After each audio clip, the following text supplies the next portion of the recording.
Warning! The following program contains scenes of graphic stupidity among lifelong friends who compete to embarrass each other.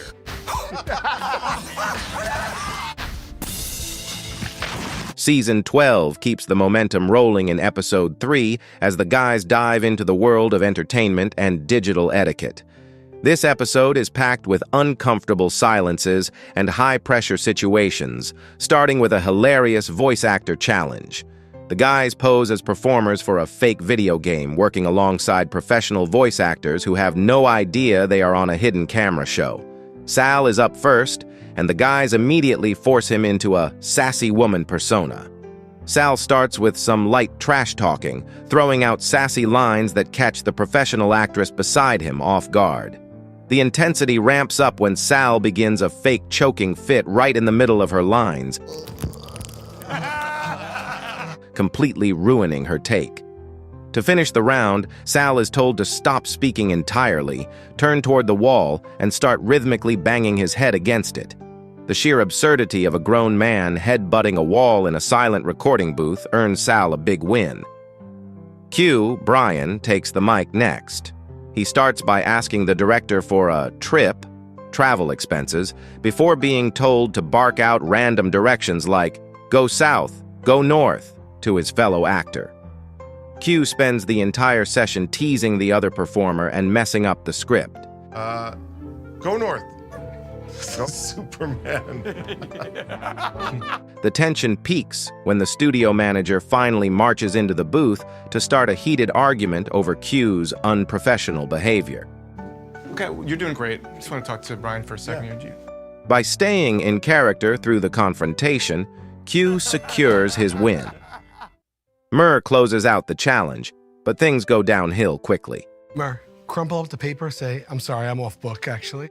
He starts off acting incredibly arrogant, boasting that he can speed read any script. I can speed read, and I have a photographic memory. Combine those two skills, off book.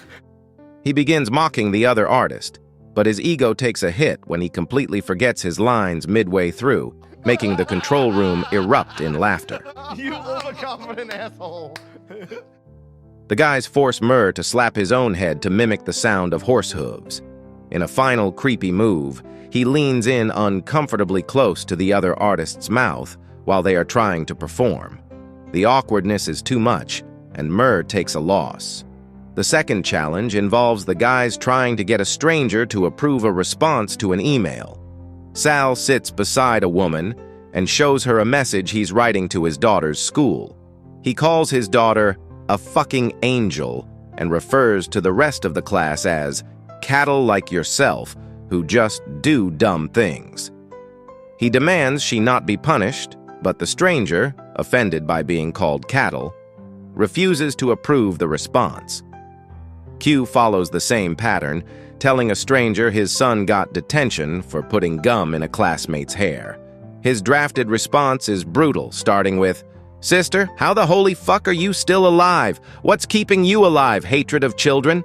He continues to trash-talk the teacher, but as expected, the stranger stands up in disgust and disapproves of the email. Murr tries his luck next, claiming his son threw a wet paper towel at someone. He reads a response saying his son is too scared of his daddy to do such a thing, followed by more nonsense. The stranger shuts him down immediately. Because he failed to make an impact in the recording booth or the email challenge, Murr is the big loser. 3. Murr is tonight's big loser. His punishment is physically intense and visually shocking.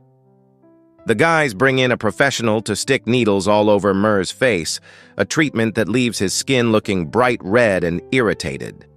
Once Murr looks like he's been through a fire, he is forced into a room to give a serious presentation about the dangers of fireworks. Ready? Here we go.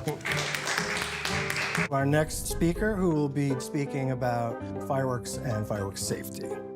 Standing there with a face that looks literally burnt and covered in marks, Murr has to lecture people on safety while looking like a walking fire safety advertisement.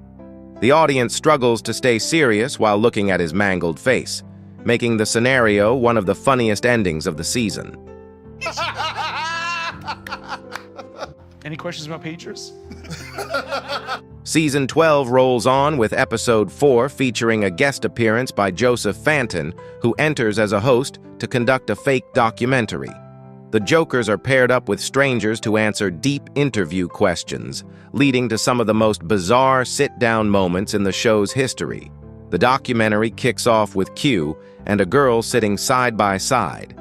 When asked about 3 things from their childhood that aren't around today, the girl mentions a pochie, but Q goes with magic sand and sea monkeys.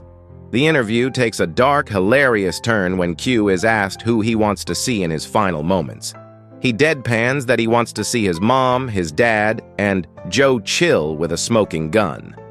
Joe Chill with a smoking gun.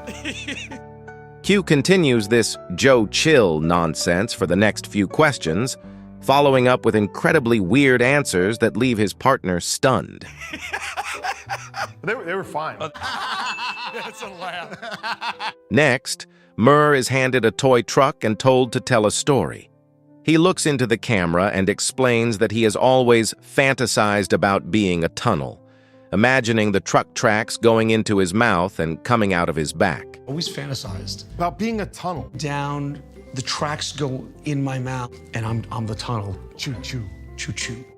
When the topic of regrets comes up, Murr leans in and says that Sister Murray was right. Doing it too often really does make your hair fall out. He keeps his overconfident smirk the whole time. To finish, he looks at his partner through a retro camera lens and whispers, "Smile! You're stuck in my basement," making the girl laugh nervously at his creepy performance. On Sal's turn, he is constantly annoyed by Murr and Q chirping in his ear. He starts by joking about being old and getting nostalgic for the good old days. When asked about his favorite game, he intensely replies that back then, every game was a game of life or death. He then tries to act like a family man, claiming he has an amazing wife who is a female boss and a great mom. Murr ruins the moment by joking about Googling those exact phrases, making the whole set explode in laughter. However, when the stranger beside him is asked a question, Sal can't hold it back and loses the challenge by laughing out loud. Looks like Sal got blindsided. The second challenge takes the guys to a public area where they must get a stranger to agree that they didn't overreact during a phone call. Sal starts by fake crying hysterically on the phone while standing next to a girl. When she asks if he's okay, Sal pivots and starts making offensive, racist remarks. The girl mocks him during the conversation, and when Sal finally asks her if he overreacted, she gives him a firm yes, resulting in a loss. Murr takes his turn and goes into full crazy actor mode. He starts screaming and cursing at someone on the phone, followed by a stream of random, nonsensical insults.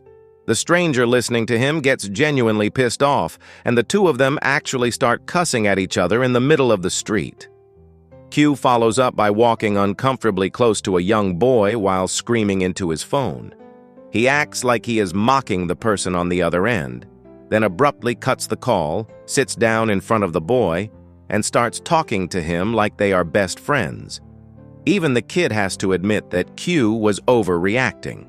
Because of his slip-up in the documentary and the phone call, Sal is today's big loser. His punishment takes place at a busy shopping mall where he is tasked with being the most annoying person on the planet.